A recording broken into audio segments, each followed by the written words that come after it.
Thank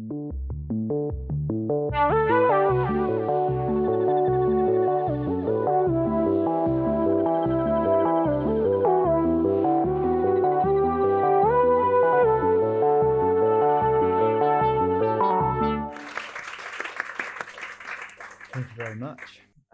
Welcome. It's a pleasure to be here talking about your new book, Memory Lane, Ciara. We have a lot to talk about today. Your book is subtitled The Perfectly Imperfect Ways We Remember.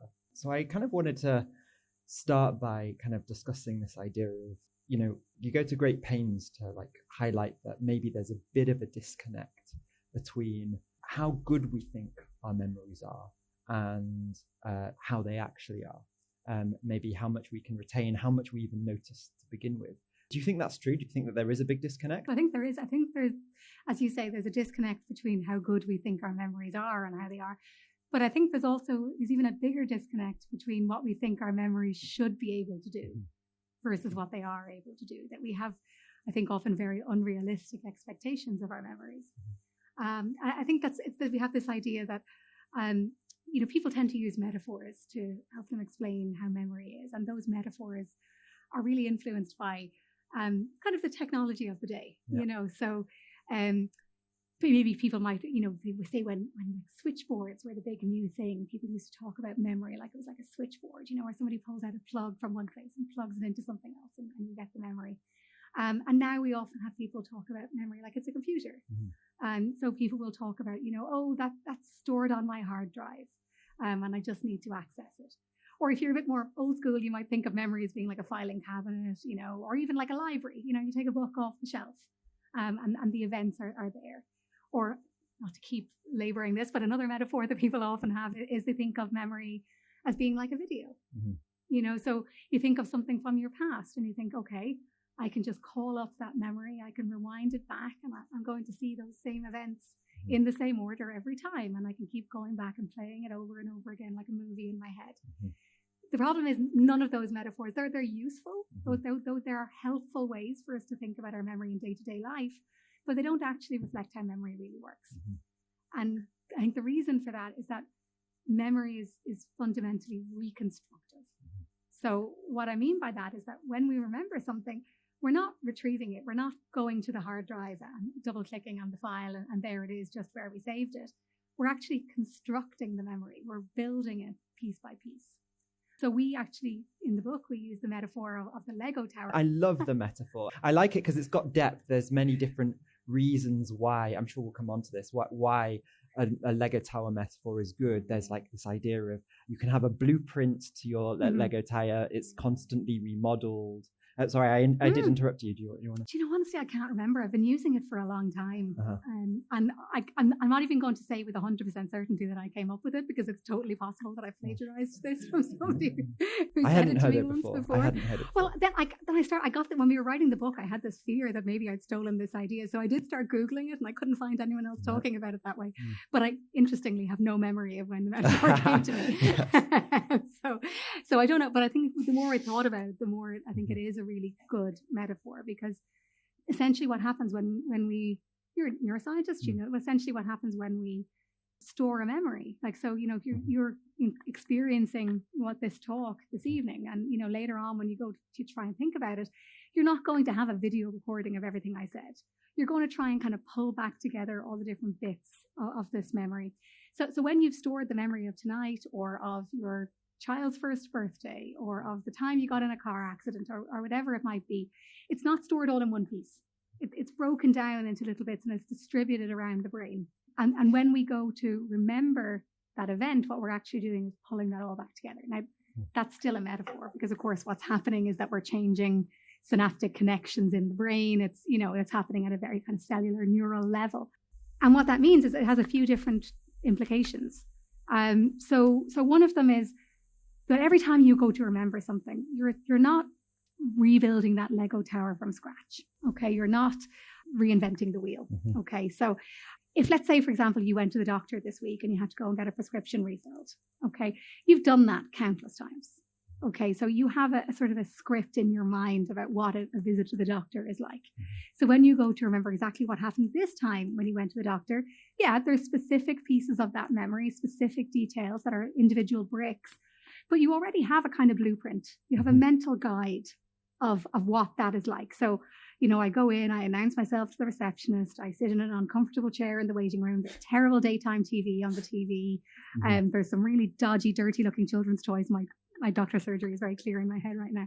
Then you go into the doctor, you discuss what your problem is, maybe they write a prescription. You have a kind of a certain set of expectations about what's going to happen. And you use those blueprints essentially as a kind of scaffold to help you build that tower of that individual specific memory. So what that means is that it's a lot less effortful. You're not coming and saying, God, I wonder what this tower ought to look like because I've never, ever been to the doctor before. You know what it's like. So it makes it much less effortful to build that memory, to construct it. But that also means that sometimes we can be overly influenced by what we expect to have happened rather than what actually did happen. And I guess that's the key to this blind spot in that, we can reconstruct so much detail. We have this assumption that was all part of the memory of that was everything that I laid down in that moment, in that instant, in that event. I just committed everything. But actually, there's a lot of prior learning and our whole life experience kind of baked in to that. So our long-term knowledge is all baked in. Absolutely. And it's that's all hugely influential for what essentially what that schematic looks like. And actually we talk about scheme as in memory, and it is like a schematic, like a blueprint for this tower. But my blueprint is influenced by my personal experience, the dirty toys in my doctor's surgery waiting room. Your blueprint is different and it's influenced by your own personal experiences. And all of our different experiences will also give us different biases. So, we have a lot of pre-existing beliefs, knowledge, expectations, stereotypes about the world. And those shape our expectations about what any new event is going to be like. And they also shape the way we construct that new memory. So that means you're more likely to rebuild the tower in a way that you kind of think it should look or that it typically does look, rather than necessarily the way it looked in that particular time. You've got a lot of examples in the book that highlight this. There's the War of the Ghosts study, there's the Lost in the Moor study, including but there was a couple of personal experiences as well, and two about 9/11, and one involving you in Italy, I believe. Yeah, so okay, all right, this used to work really well in the class. I could say, who knows where they were in 9/11, and now they're all like, we weren't born. It's really depressing. But can I get a show of hands? Who remembers where they were when you heard about 9/11? Thank God I'm not the oldest person in the room. Okay, so I do too, right? I have a really clear memory of where I was in 9/11. I was in Rome with my best friend. We were 18 and we were on our first kind of grown-up holiday, our first holiday away by ourselves without family. So on the morning in question, we got up, I think we went to the Colosseum that day. We did a few different things. And I remember that morning when we got up, we came downstairs to the hostel. And there was a lot of people kind of standing around in the lobby area. And there was a TV mounted up on the wall. And we said, oh, what's everyone looking at? And they said, oh, a plane flew into the World Trade Center. And we're like, oh my God, Jesus, how did that happen? And we all stood around and we talked about it. And, somebody said it was like a little single engine plane. And somebody said, no, it was like a jumbo jet. And, did the pilot have a heart attack? At that point, we just kind of assumed it was an accident, And then as we stood there and watched, the second plane flew into the tower. So I have really vivid memory. I remember standing there, the TV on the wall. I was wearing my favorite red skirt. I remember all the details. The only problem is I remember this happening in the morning. Okay. There's a 6-hour time difference between New York and Rome. So I like this, the 9/11 attacks happened at about 9 a.m. in New York, which means it was 3 p.m. in Rome time. But I remember it happening in the morning. And so clearly my memory is flawed. And actually I had that memory for years and years. And it was many years later, I was actually preparing a conference talk about about flashbulb memories, those memories that are so clear like a picture. And I was giving my example of a flashbulb memory from 9/11. And it was only when I was writing that talk that I realized my memory was inaccurate, that the time was wrong. Oh, wow. And I was like, this is too good. Yeah. And I think what's really interesting is that when I remember that event now, when I reconstruct it, I'm doing that shaped by all of the years and all the really extensive knowledge that we now all have about 9/11. Like the fact that we all know that those attacks happened at 9:11 in the morning. Yeah. So when I remember my memory of that event, I've transposed it to being at 9 o'clock in the morning, even though clearly it wasn't.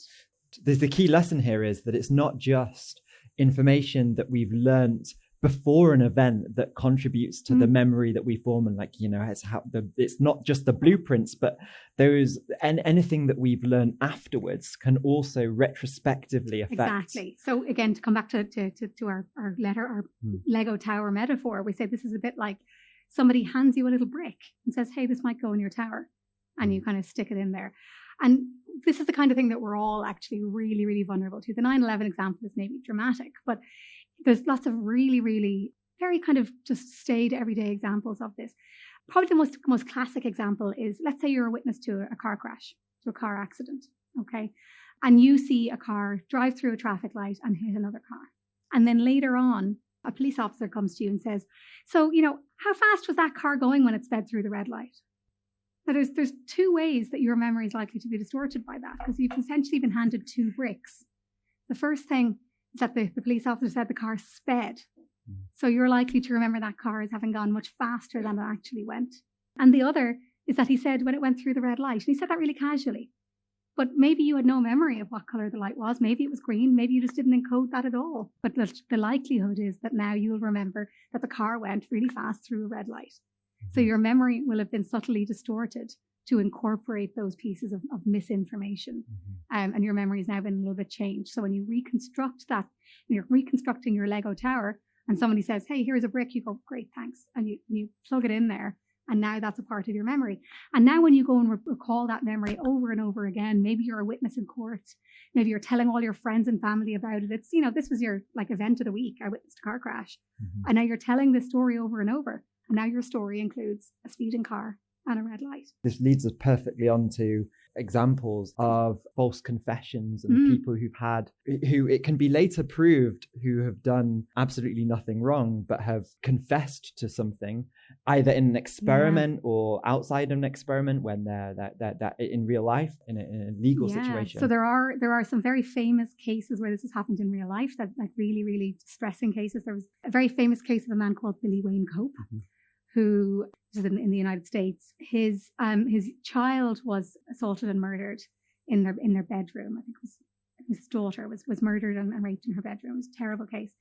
And the police were convinced that Billy, her father, was the culprit.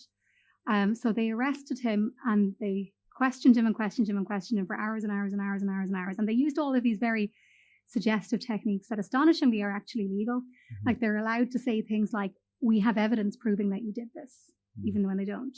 And they're allowed to to say things like, okay, listen, somebody else has come and told us about this, or we found your DNA on the corpse, or, they're allowed to say all of these things that aren't true at all. And then they can start to suggest things to you like, well, maybe you did it and you've forgotten. And, you beat somebody down over years and years and over hours and hours and hours of questioning. And oftentimes the people actually will come to make a confession. So in this case, so Billy did, he eventually confessed to having killed his daughter, even though he maintained that he hadn't done it. And there's also this kind of idea of it's called internalized false confessions, that not only will somebody eventually say, okay, fine, I'll tell you what you want to hear so I can get out of here, but they will actually start to believe that it's true, even though there's no evidence. In the case of Billy, he was convicted, he spent a long time in prison. Subsequently, somebody else came forward, confessed to the crime, and was a DNA match. But even so, the prosecutors refused to try and get the conviction overturned because they said, well, he wouldn't have confessed if he hadn't done it. He must have been involved. So Casson and his colleagues then, in investigating this, said like, okay, there's several historical examples of this happening, but you can always pick like particular reasons why it might have happened in this case or that case or this person, or maybe there was something wrong with them, or you can pick a lot of things. So they started saying, well, let's try and measure this experimentally. So they did this really cool experimental design where they would get participants into the lab, a normal psychology lab, to do like a computer-based experiment. And at the start of the experiment, the researcher would say to the participant, okay, so you're going to do this, boring thing where you have to answer questions on the computer, whatever it might be. What you absolutely cannot do is please do not press the escape key. there's a glitch in this program. If you press the escape key, all of our data will be lost. We'll have lost everything. It'll ruin my thesis. I'm like really up against a deadline here. Please do not press the escape key. Okay. And they go, okay, I won't press the escape key. And they go off and they start doing the experiment.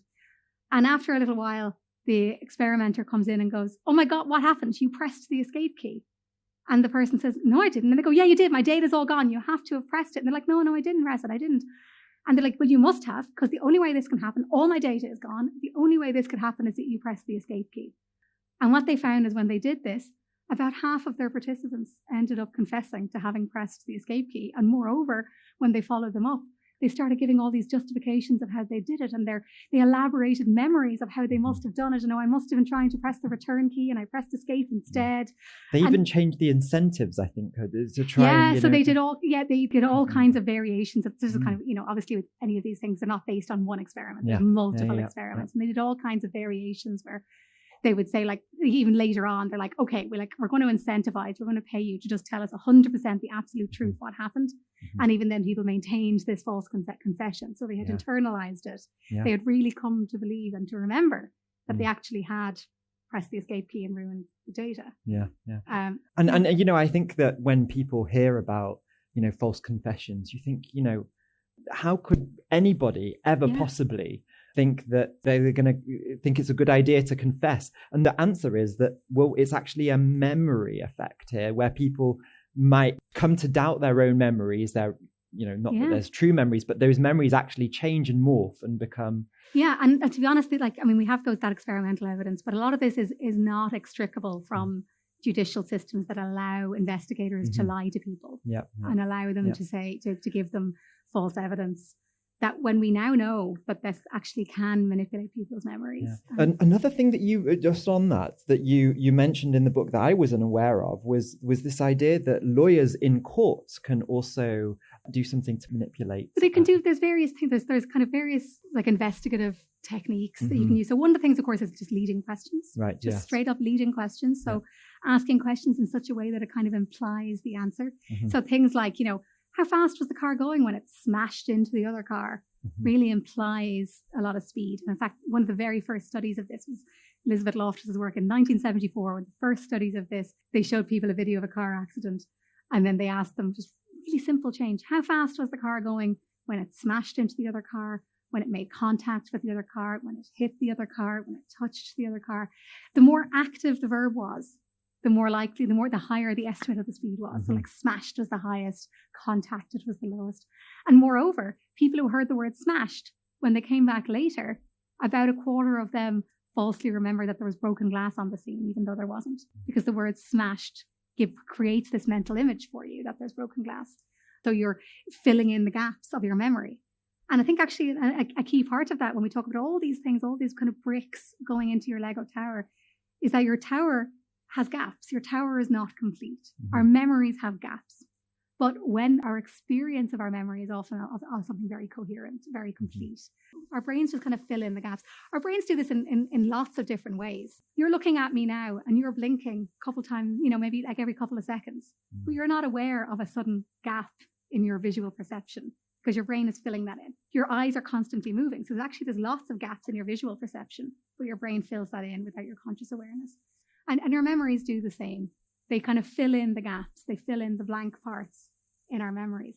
And I suppose one kind of important message that we kind of try to get across is that those gaps are bigger than you think. Because when we think about like witnessing an event, we're not video recorders. We're not taking in all the detail. We only have a limited amount of attention available to us. We can only take in a certain kind of proportion of all the available information in the world.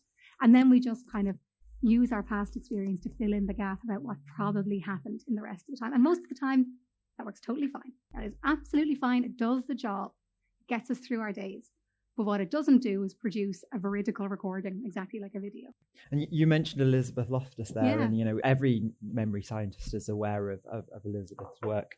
But having it laid out, you discuss the depth and the quantity is actually quite incredible. There are very few people who have contributed to a field so greatly. Oh, she's still going strong. Yes. Like she's still very active. Yeah. This leads us on to this theme of memory manipulation, which you go on to talk about, whether that's changing a memory through a leading question or a word that in a phrase.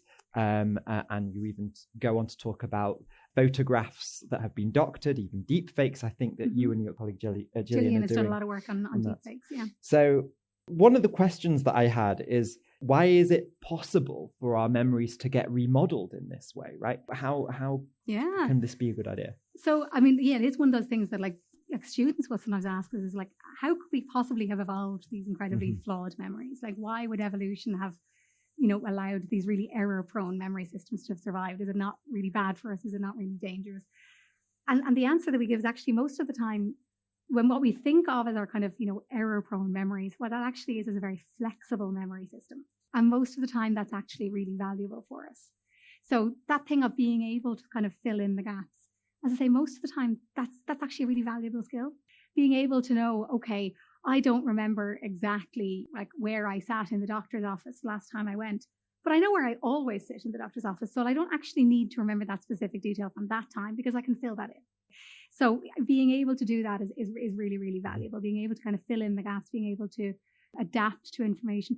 Also being able to update our memories, being able to update our knowledge with new information. Yeah. Give some examples of like group cohesion and kind of maybe in a way, us being able to flexibly reappraise what's happened to us or what we've done in the past is actually kind of adaptive in some way, and it protects us in some. So there's actually there are a lot of benefits to this. So it is something that we definitely do. That when we reflect back on our lives, our memories change in very predictable ways.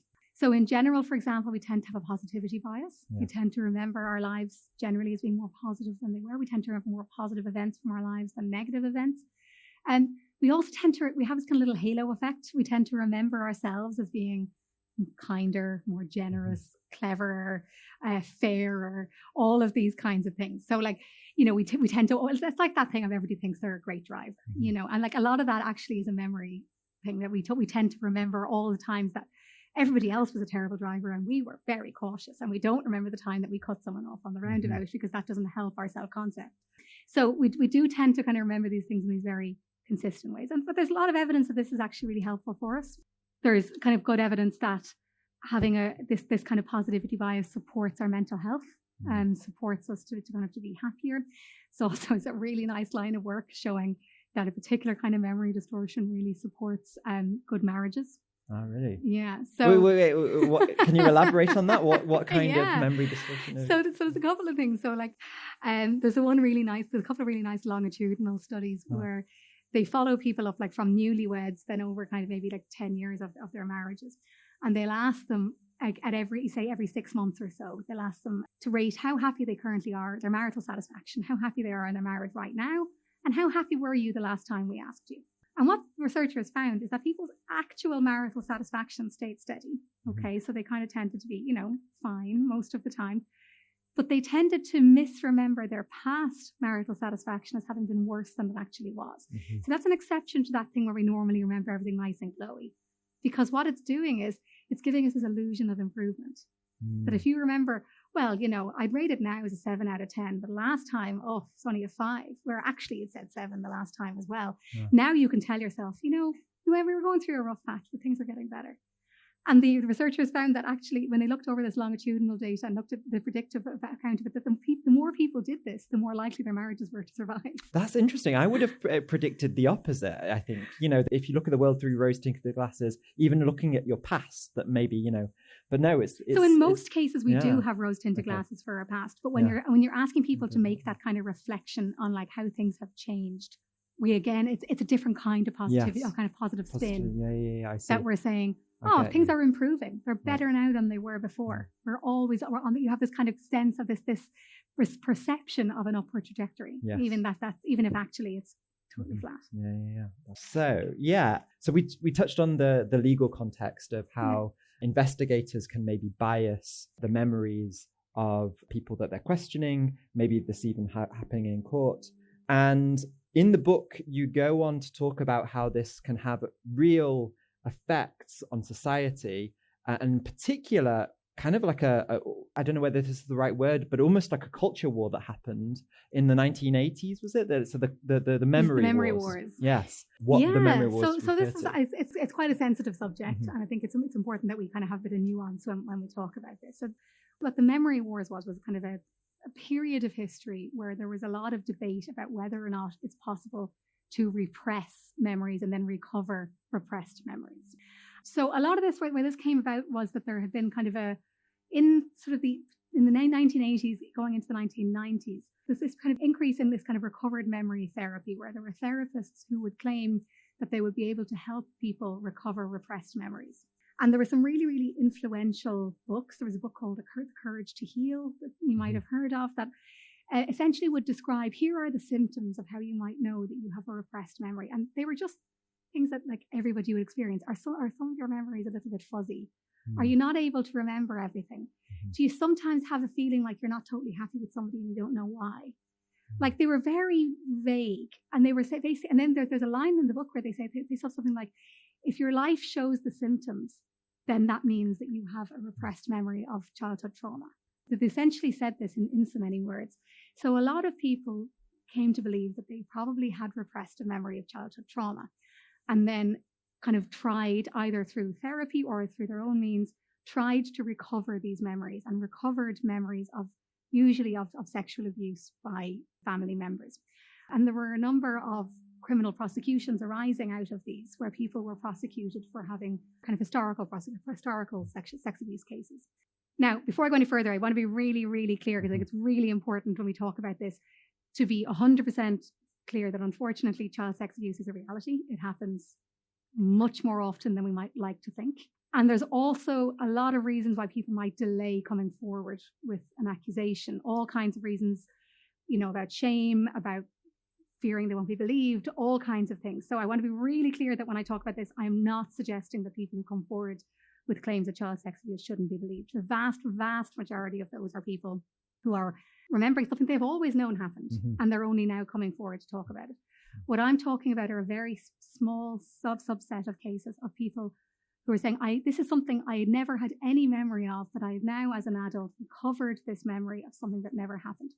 And usually what you will find in those cases is that there were very suggestive techniques used to help people recover these memories. So psychotherapists, for example, will have kind of gone into the therapy assuming that the person was abused, and will be asking very suggestive, very leading questions on that basis in order to help the person retrieve the memory of this assumed abuse. And then the person would retrieve it. And then, so some of these cases, obviously, they're very sad in a lot of cases, but some of them, the cases became really, really bizarre. So this kind of tied in at the same time, around the same time as this kind of recovered memory stuff was going on. There was also what's called the satanic panic, which was this kind of moral panic, really, about the rise of Satanism, and this belief that there were kind of big satanic cults who were kind of running all of these really arcane rituals, and were like sacrificing babies, sacrificing animals, making people drink blood, and doing this kind of like ritualized sexual abuse. And there was no evidence. There's never been any evidence that any of this had ever happened. So these two things kind of smashed into each other. And what you got was people recovering memories of having been subjected to ritualized sexual abuse in a satanic cult. And this got as far as kids being persuaded that they had been, kind of so the most famous case of this, and some of you may have heard of this, the most famous case of this was the McMartin preschool. This was a school in Manhattan Beach in California. It was a preschool, so like 3-4-year-old children. And what happened was, one of the mothers of the children had concern that her son had been sexually abused, and went to police to discuss this with them. And the police sent this, when you can read the text of the letter, this unbelievably suggestive letter to parents saying, we're concerned about sexual abuse at the McMartin preschool, and we want you to speak to all of your children and find out whether they've been sexually abused. Here's a list of things that might have been done to them. So this was terrifying for parents, describing, this like they named abuse. The people as well who were. They named some of the people involved, and then they listed things like They might have been, I don't want to go into loads of detail, but they named all kinds of forms of sexual abuse that the children might have been subjected to. And then they asked the parents, go and ask your children about this. Now, from what I've just said so far, you probably are aware of how, those kind of suggestive questions, how that can alter someone's memory. And then you take that with small children, and we all know that small children are extremely suggestible, and that small children at that age, kind of 3 or so, often have a lot of trouble distinguishing between the truth and imagination. Like if you ever have a conversation with a 3-year-old, it can be so frustrating because half the time they're talking and you're like, wait, did that actually happen? Or is that something you imagined? And they mix back and forth between the two. So the police sent this letter out, and then they hired some psychologists of a stripe to interview the children. And they interviewed dozens and dozens of children from this school. And they ended up claiming that hundreds of children had been subjected to this ritualized sexual abuse. And they came up with all these, some of the accusations were bizarre. Like they accused the teachers of having flown through the air. And they accused them of having conducted all these ritualized abuse in these underground basement tunnels. But there's no basement in the school. They said they had flown all the children in a helicopter to a farm where they made them ritually slaughter animals and drink the blood. Like there was just these really, really elaborate, crazy hallucinations, really. And when you read the transcripts of how the children were interviewed, like the children were being literally told, and did this happen? Yeah. And then they'd say to a child, and did Miss Peggy touch you? No. Are you sure? Everybody else said Miss Peggy touched them. And I want to make sure, that you're on the right page with all your friends. All those other good boys and girls did. Did Miss Peggy touch you? Yeah, good boy. So they were rewarded in a way for giving the right answer. They were actively encouraged to give the right answer. They were discouraged from giving the wrong answer. There was a lot of peer pressure. They were told everybody else is giving this answer. Why aren't you? There was this, when you read those transcripts, actually, it's actually shocking when the extent to which. So anyway, all of this culminated in this huge trial that went on for, I think it was the most expensive trial in US history. It went on for 7 years. There were 400 accusations of 400 counts of sexual assault that were being tried. Some of the members of the McMartin family who ran the daycare centre, some of them were held in prison for years. And in the end, there were no convictions because the evidence was completely manufactured. There was nothing there. So this is a very, very long-winded story. But so this is all the background to all of this. So on the heels of all this stuff, with the recovered memory stuff and the satanic panic and so on, some researchers, Elizabeth Loftus was one of them, and some other people kind of came and said, look, is there a possibility that some of these recovered memories are not real memories? That maybe they're false memories, and that these are memories that have been implanted or that people have generated themselves, and that they might not be real.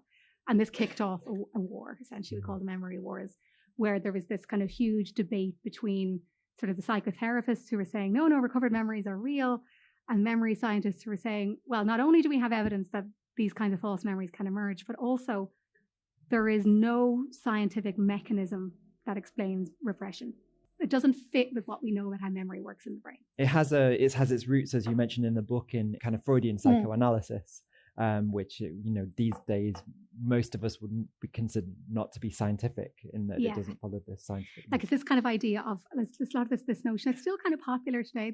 I'm naming all the names here, but there's another book that's still quite popular now called The Body Keeps the Score, that aligns with the same idea, this notion of that like repressed trauma is kind of locked away in the body and that it kind of leaks out and it sort of poisons your life. But again, there's no evidence for that kind of repression mechanism. It's a very psychoanalytic idea. It doesn't actually fit with anything we know about how memory works. And in fact, it's contradictory to a lot of what we know about how memory works.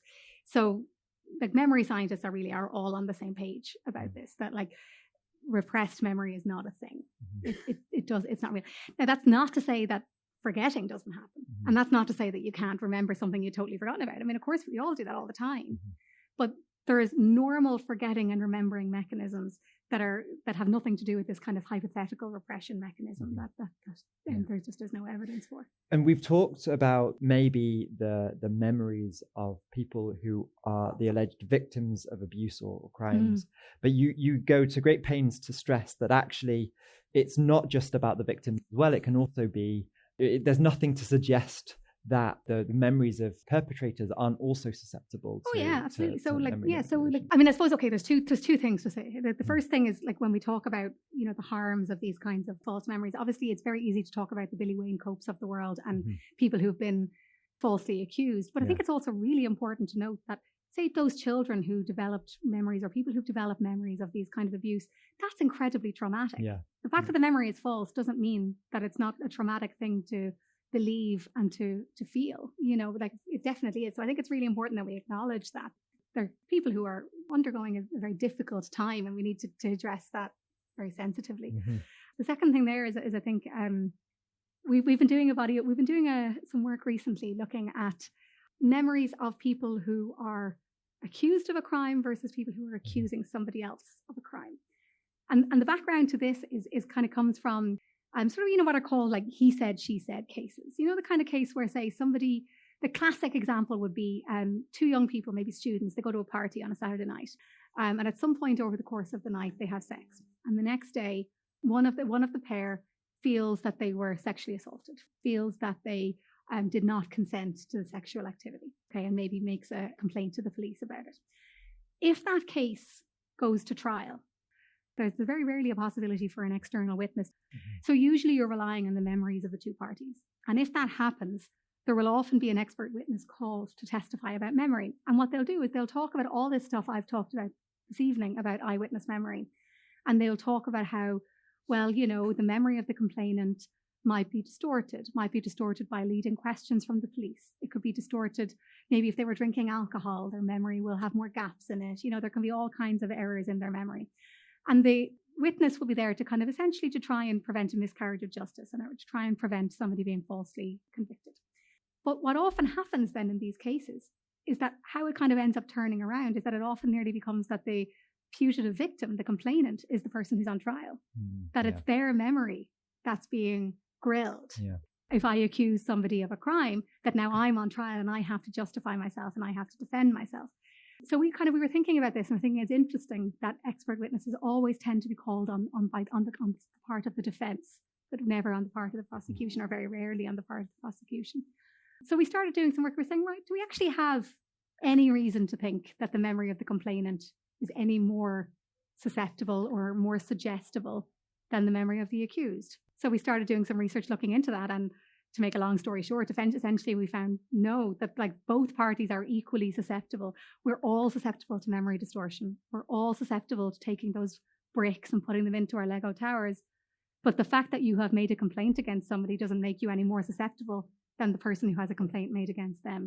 So we're kind of just trying to redress the balance a little. We don't want the pendulum to swing too far in the other direction, but we want to kind of redress the balance a little bit of saying, look, we can't just query the memory of one party in a situation like this. We have to recognize if we're talking about memory, that applies to both parties. I wanted to maybe move on to talk about some strategies. So one of my colleagues would say that if you want to remember something in great detail and you want to remember an event as thoroughly as you can, you just sit down and you try and immediately after the event, recall every single detail that you can. Kind of like play it through your mind, almost like a story in a script. Yes. Is that, what are the downsides of that? Like, are we really remembering the original memory, or if that makes sense? Well, or is it? So the first thing is, I think it's a good idea. I think it's a really good idea to do that. Generally, if you've experienced something and you think I might need to remember this later, it actually is a really good idea to write it down. So if you're a witness to a crime, there's actually an app. So Julia Shaw, who is a psychologist, created an app called Spot, and it's aimed at people who are maybe a witness to a crime, something like that. And the idea is that as soon as the thing happens, you can go into this app and it prompts you with questions. So you can record your experiences as quickly as possible. And then it's time-stamped. So that if you're then subsequently a witness and you're called, you can say, well, here's my time-stamped account of what just immediately after it happened. So I think it's a really valuable thing to do. And then it means that you have your kind of immediate memory before it gets contaminated by all those other kind of swirling things. Another really good use for this actually is, I remember really, really trying to get my friend of mine to do this. Have you ever been to a psychic? No, I haven't. Okay. Have you ever gone and got like your fortune told? Okay. And they'll tell you a whole load of things that are going to happen to you. You're going to go across water and meet a tall, dark, handsome man, whatever it might be. Okay. And what always happens is there's this really interesting kind of confirmation bias that people will remember the hits and they'll forget the misses. So the things that the psychic gets right, you'll remember those. And the things that they get wrong, you'll kind of either not really notice them in the time or skim, and a kind of a very trained kind of person like who's doing the psychic role will be very trained at like moving really quickly past the thing where that wasn't a hit and moving on to the next thing. But, they'll kind of, there will be some misses. And what you'll find is that people will later on, like maybe a year's time, something happens and they go, oh my God, the psychic predicted that. So a friend of mine was really into all this stuff and she went to a psychic and I was like, I beg of you, will you please just write down all the predictions? And then she did. And then like in some random notebook. And then later on she was like, it happened. They said I'd come into money. And like, look, I won 10,000 euro in that raffle. Or, and I was like, oh my God, the psychic was correct. It was amazing. And I was like, congratulations, can I have some? But also go back and look at your notebook, because do you remember all the things they predicted would happen that haven't come to pass? Like they said you were going to suffer a bereavement this year. You didn't suffer a bereavement this year. They said, various things that were going to happen that didn't happen. So so writing things down in the moment, great. I think what you're coming to though is this idea of the body worn cameras. Yes, yeah. So if you've got police body worn footage, you might think, oh, well, it's a good idea. It's a very natural thing to think that, before a police officer gives a statement about what happened during an event, the best thing that they can do is look at their notes in terms of looking through their body worn footage. So I think there's a key difference there between your notes and the footage recorded by a camera. And that I think is really important. So there's a really nice quote. I didn't write it. I wish I had. Somebody said that the camera sees both more than we do and less than we do. It sees more than we do because it doesn't have the attentional limits that we have. So when I said like, when you're remembering this evening, there'll be gaps in your memory. But if there's a camera here, it doesn't have gaps in its memory. So it sees more than we do. It sees all the detail.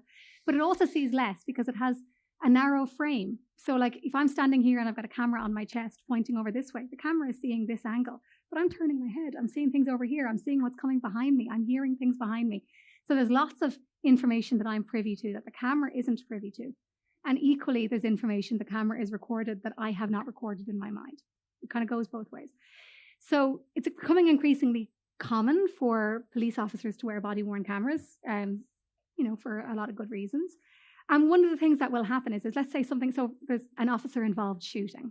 Okay, so an officer is involved in a shooting of a person in the course of their duty. And then later on, they're asked to write their report of what happened. Now, there's footage, but it's still required that the police officer write their own report.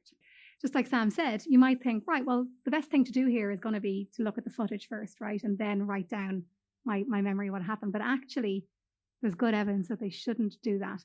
That what the officer should do is first write down their own recollection of what happened, then watch the video, and then they can come back in and, like, in a tracked kind of way, make amendments and say, my initial memory of this was incorrect, or I hadn't originally seen this thing. And the reasons for that are like there's things that the camera doesn't know. For example, like let's say as has happened in the past, that the officer says, oh, well, the guy drew a gun. And then later it turns out it was a toy gun. The officer in his memory is he drew a gun. And then the footage shows he drew a toy gun. So now his memory of what happened is maybe slightly altered by having seen that footage. So the officer might hear something in his voice and say, oh, do I sound scared there? I didn't remember that I was scared, but now that I've heard that tremor in my voice, or now that I see the person pointing, I think I must have been scared. So now when I might write my report, I'm going to say that I felt scared.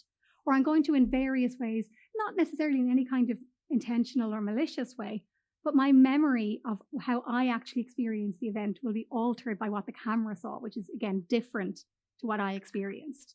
So there was kind of good evidence that when people saw the video footage first before they recorded their own memories, their kind of accounts, they differed compared with whether if they recorded it first. And a lot of the time in a legal case, particularly in the US, for example, when it comes to these kinds of shooting cases, what the officer felt and what the officer experienced and thought at the moment is actually really important. Yes. And that could be biased by looking at the camera footage. So it's actually really important that they record that first. So it's one of those cases where sometimes the technology can help us, but we need to be very careful about how we apply it, that we don't think of it as being a replacement for our memory. Because our memory has all kinds of these different individual and subjective details that a camera can't have. And that brings us really nicely onto technology and memory, which is kind of the last couple of chapters of your book. Back in the day, in my parents' generation, they had no mobile phones. people got very used to remembering their own phone numbers, their parents' phone numbers. And, maybe this isn't true, but I do think to some extent of memory as a skill that you can practice. So you think, well, naturally, before we had access to personal computers and tablets, that, people just went through the practice of memorizing lots of information routinely. And now we don't get that. Surely technology is making our memory worse. But you do actually suggest that maybe that's not the case. There's a quote, we have it in the book, from Plato, where he talks about how, this new invention of writing is an absolutely terrible thing because it's going to ruin all the young people's minds and memories, because now that they're writing things down, they won't feel the need to remember anything anymore. Isn't this desperate? And oh God, the state of the youth today. And nothing has changed thousands of years later. Yeah. We still have the same kind of moral panic around technology. And in general, the answer to the question is no, actually, there's no evidence that technology is harming our brains. So it's definitely true that, I don't know my friend's phone number. Okay. But I don't need to know my friend's phone number because it's stored in my phone. So what would be kind of a waste of my cognitive capacity, my limited attentional bandwidth, if you like, be kind of a waste of it for me to spend that reciting a 10-digit phone number when I don't need to. It's stored in my phone. I can use that cognitive capacity elsewhere. That doesn't mean I've lost the ability to memorize information. I'm just choosing to devote it elsewhere. Having said that, there are some interesting interactions. So probably, I'd say everybody here probably has used like a sat nav or Google Maps when driving, right? Okay, so you put in the location where you want to go and off you go, and it says turn right in 100 meters and you do what you're told. And there is actually good evidence on this that if you do that, if you use a sat nav to drive somewhere, you're going to be much less able later on to recall the directions to that place. But that's not because you are unable to recall directions. It's because you have offloaded that task to your phone, literally called cognitive offloading. It's kind of like if you imagine that you've got your mind, and your mind might be contained inside your brain, but you can offload certain details. And you might offload that task of, how do I get from A to B to your phone? But this is exactly the same thing as you've offloaded your questions to that notebook. Yes. Why haven't you memorized that list of questions? Have you not memorized my whole book? I have a terrible memory. That's why I became a memory. Very offended that you didn't memorize my whole book and all of your questions. But, there was no need for you to do that, right? Because you could write it down. Yeah. So it's the same thing. We can choose to offload certain tasks to whether it could be, high tech or low tech. The fact that I used a map earlier to get from the train station to my hotel, that doesn't mean that I couldn't find my way later on. Maybe straight away I might not be able to have a mental image of that direction because I followed the map. But later on, if I had to figure it out, I could still figure it out. But that's not harming the fundamental mechanism of memory. It's just choosing to use our limited cognitive resources in a different way, and choosing to say, if there's a tool that can take some of this kind of more boring, mundane part away from me, then I can devote those limited resources to something potentially more interesting. There is another way that, I guess technology can affect memory that you discuss. Again, I think the conclusion is surprising, but I found this particularly surprising. Using technology to manipulate photographs or videos as a way of kind of inducing these false memories that you've talked about. Yeah. And you would think that, if you can generate a deep fake video of someone doing something that they never did, that would induce lots of false memories in the minds of people who watch those videos, because they would say, oh yeah, I've seen that video before. It was broadcast on the news and I remember exactly this event happening. But actually there are other effective ways of inducing. Yeah, so the first thing is, yes, that will work. If I show you a deep fake of a politician saying something they never said, particularly if it's a convincing deepfake, but honestly, even if it's a really crappy homemade deepfake, yes, there is at least some of you in the room will form a false memory of that thing having happened. But that is not specific to deepfakes. If I literally just tell you that this event happened and you form a mental image of it, there's also a decent chance that you're going to form a false memory for it. And actually, we have a whole line of work looking at false memories for fake news, where we'll show people news stories, and mixed in among true news stories, we'll have some fake ones mixed in. And then we're asking people, do you remember the events in this story? And they'll say, yeah. So one example of this was we did one a few years ago about Brexit. So we recruited people a couple of years after the Brexit referendum, and we asked them how they had voted and, how they would vote today and so on. And then we showed them a bunch of news stories kind of related to Brexit in some way. And some of the stories were fictional stories that had never happened. They were describing scandals like election ballots were found. There's accusations of election tampering after election ballots were found in a skip outside Berlin. And people going, oh yeah, totally, I remember that happening. And people telling us in great detail, I used to work in the council and I thought like, oh, the tampering was over the top. Anyone could have put those ballots there, like really giving us, and that's just by telling them like a couple of lines, telling them this thing happened. But I think there's a nice full circle back to what we talked about earlier on about our kind of mental blueprints and how our stereotypes and everything and our previous experience affect our memory. Is that what we found is if we made two versions of that story, say either the Leave campaign or the Remain campaign were accused of tampering, well, people were much more likely to remember the version of that scandal that reflected badly on the other side. So if I'm a Remain voter, I'm going to remember, oh yeah, the Leave campaign tried to swing the election. Whereas if I'm a Leave voter, vice versa. And this is this idea that we manipulate our memories in a way to self-preserve, It's helping us kind of maintain this sense of social identity. Yes. This sense of like, I am a member of my in-group, the group I'm a member of are good people, decent people. That is consistent with my idea of the world. It's consistent with my self-concept that I am a person who belongs to a group of good people. And those other people, that out-group, are, terrible people, can't be trusted. So that is consistent with my experience of the world, but also kind of shores up my sense of self. And what we found in that study was that actually before we show people those stories, before that, if we kind of showed them some other content that insulted their group, so that was insulting to Remain voters or insulting to Leave voters, that they were even more likely to form those false memories because they were more motivated to kind of protect their group. So like, oh, you said something terrible about my group, so I'm even more likely now to say the other group are terrible, but my group are good. But to return to the role of technology, am I correct in thinking that sometimes deep fakes can be, or manipulated photos can be less effective than just simple text? Yeah. There are some studies that show that actually the text can even be more effective in generating a false memory.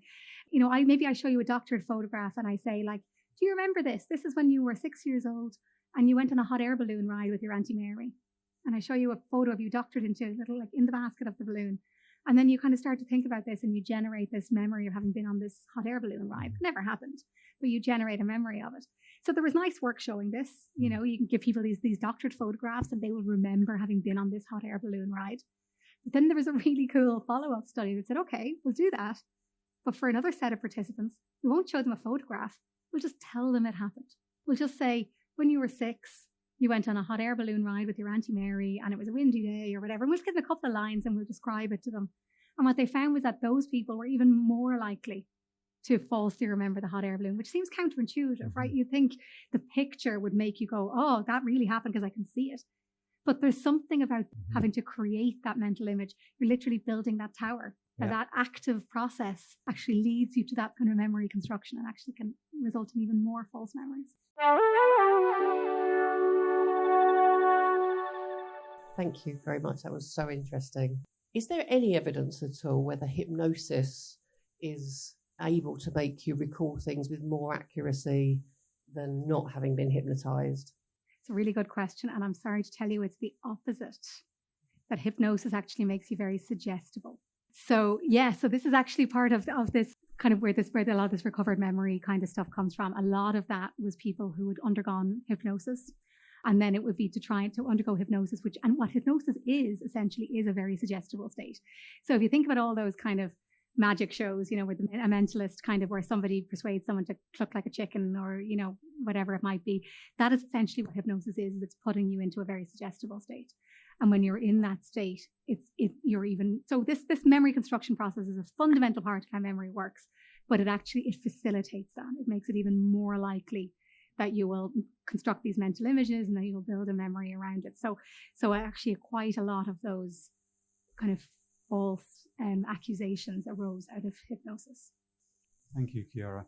Is the evidence base that you referred to possibly biased by the kind of people that are involved in memory experiments?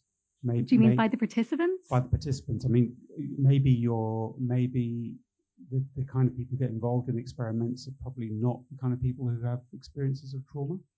So a lot of the time for psychology experiments, generally, psychology, like everything else, does have has a kind of a generalizability problem in that a lot of the time our participants tend to be 18 to 22-year-old psychology students, so like, but there is a lot of efforts to try and broaden the base of who our participants are.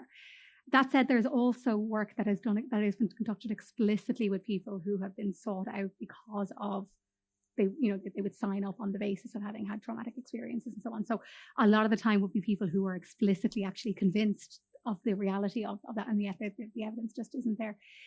So it's really just this idea of there being some kind of way of like sectioning off or hiving off memory in some way that is not just forgotten, but actively repressed. That's the part that's where there's that kind of idea of that repression mechanism, which is different from forgetting.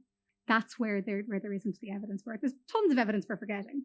Like, essentially, you can think about like how the brain is wired. Memories are essentially connections between neurons. They're kind of patterns of connections between neurons. You can think about this as being like almost like a big tube map, like the big map of the London Underground, right? Like Oxford Street or something. And there's like, it's like there's loads of different like roads all coming into it. So it's very easy to access that area. So that kind of particular kind of memory might get prompted very easily. And there might be some other, like I found myself in Farringdon earlier when there's like, there was practically nothing going there.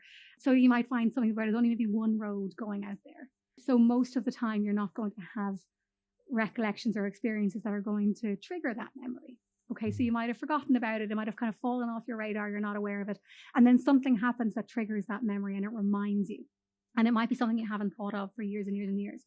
That is totally normal, completely normal part of how memory works. What doesn't work is the idea that you had somehow actively repressed that memory and removed it from consciousness, and yet it is somehow unconsciously affecting your behavior.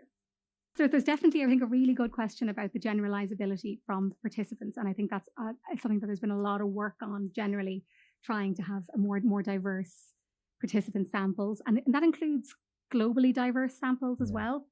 That, some of you might have heard this acronym WEIRD, which means that they're Western, educated, industrialized, rich, and democratic. So that they come from weird countries, and that there's a huge movement in psychology to try and, have a much more broad base. We draw inferences with our research from this very, very narrow subset of the population, this highly educated, wealthy kind of area, so we're trying to kind of diversify that. But it's definitely, I think, a growth area. That is changing. So yes. Like nowadays there's a big study in memory and memory reliability that's being run at Sussex, and now the whole premise of that is that it's a very diverse sample with a large group, not just university students. And a lot of interestingly, a lot of the effects that I talked about here, like say like misinformation effect and eyewitness memory, those are among the most replicable effects in all of psychology, not just cognitive psychology, not just memory, but the most replicable effects in any psychology ever. So like they are very solid effects. Thank you so much. I just wanted to ask about emotions and how they affect memory. So emotionally charged memories, are they more susceptible to bias, or does that make any difference? That's a great question.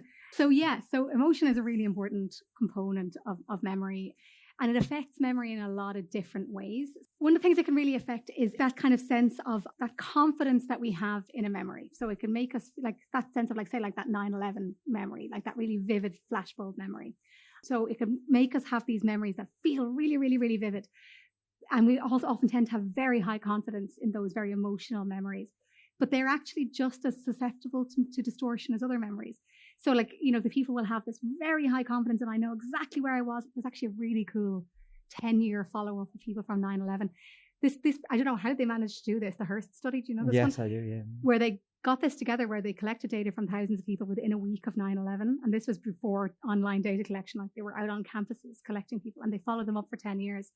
And they would ask them, like, where were you? What were you doing? And so on. And people's confidence of how accurate their memory was for that event stayed really, really high. But within the first year, their accuracy just fell down, but their confidence still stayed really high. So there's that part too. There's also kind of other kind of things like, for example, like stress and anxiety can really impair our memory in a lot of different ways. It can in some ways can short circuit that process where we encode a memory in the first place. So if you're very stressed, what will tend to happen is that your attention will zoom in really tight, and that you'll tend then to have a really, really good memory, really detailed memory of like whatever the thing is that's really stressful to you, but everything else around it will be really fuzzy. So let's say you're being held up at gunpoint. What you're going to have is this thing where your attention zooms in on the gun because that's really threatening and it's really attention grabbing. But your memory for the face of the perpetrator is going to be fuzzier because you're just not going to have encoded in as much detail. So it can affect the way we encode memories. But emotion can also affect how we retrieve memories. And what happens there tends to be that we have this sort of congruency. So remember I talked about, like, when I was talking to yourself there about how things will trigger a memory. It's like, you've got all these different paths that will go to different memories. And one of those networks of connection is emotion. So we will tend to remember events that are kind of congruent with the emotional state that we're currently feeling.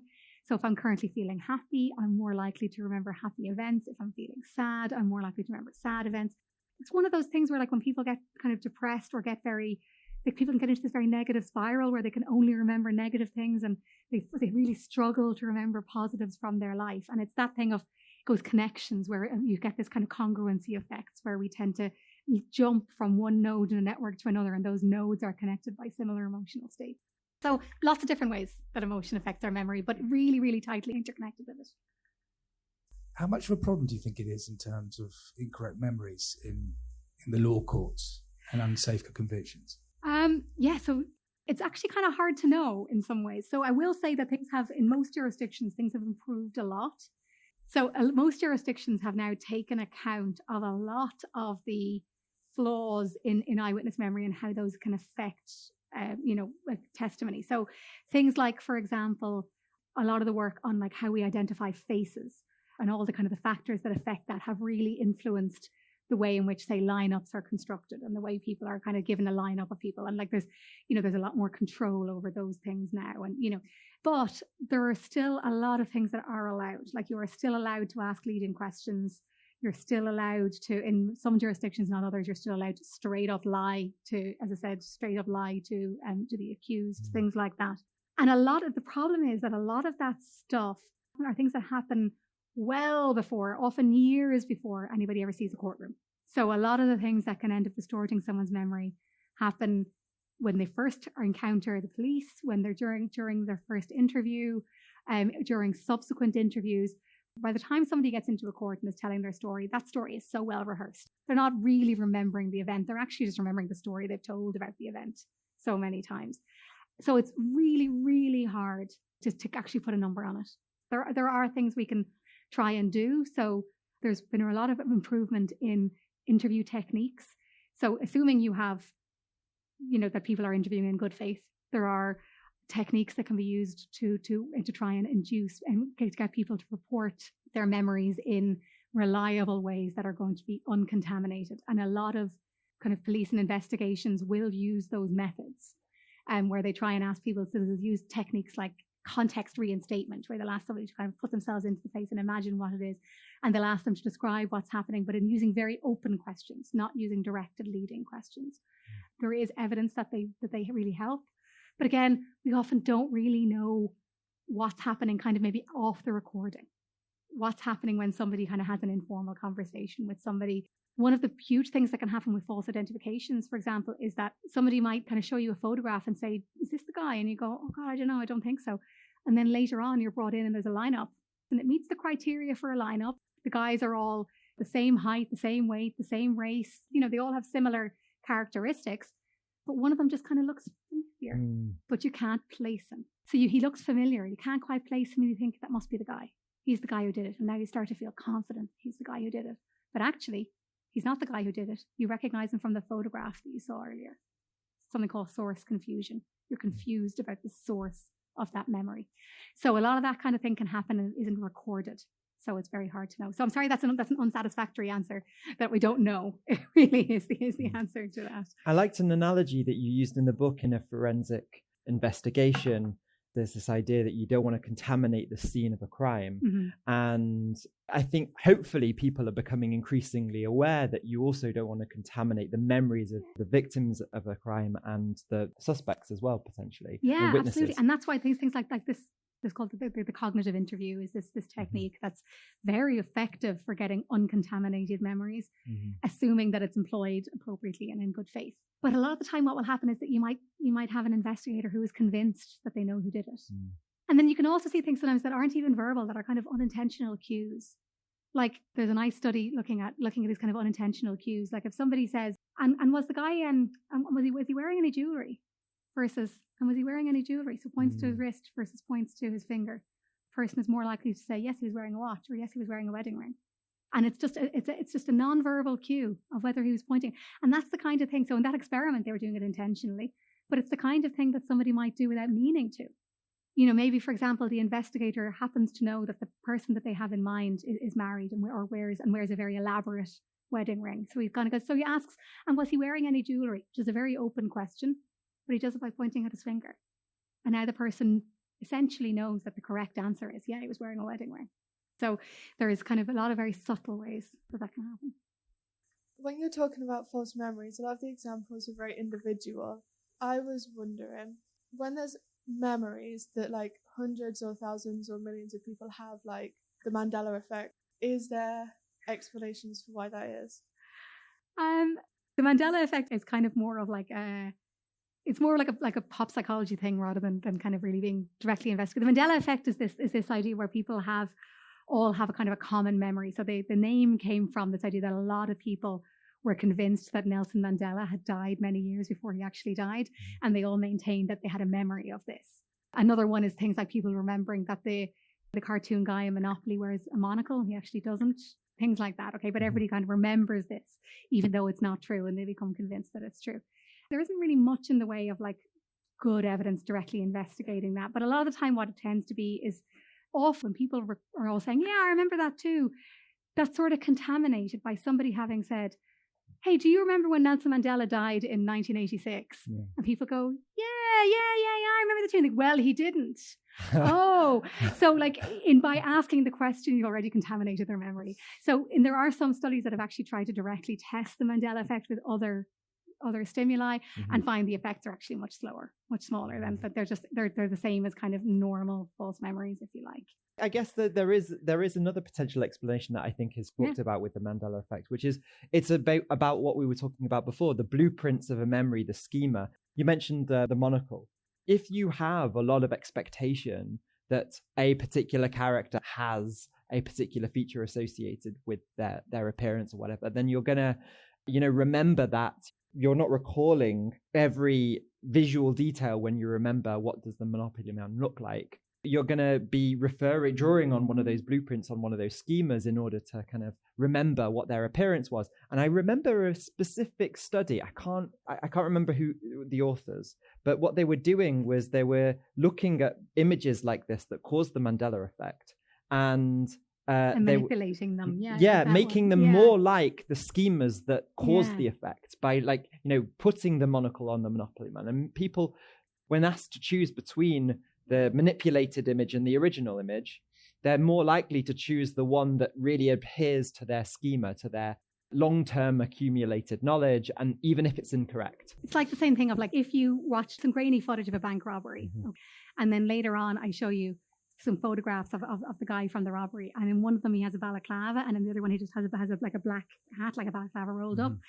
You're likely to pick the one where he's wearing the balaclava because that's consistent with your idea of like bank robbers come in and they have their faces covered, even though he actually wasn't. It's schema consistent, so you're more likely to remember that.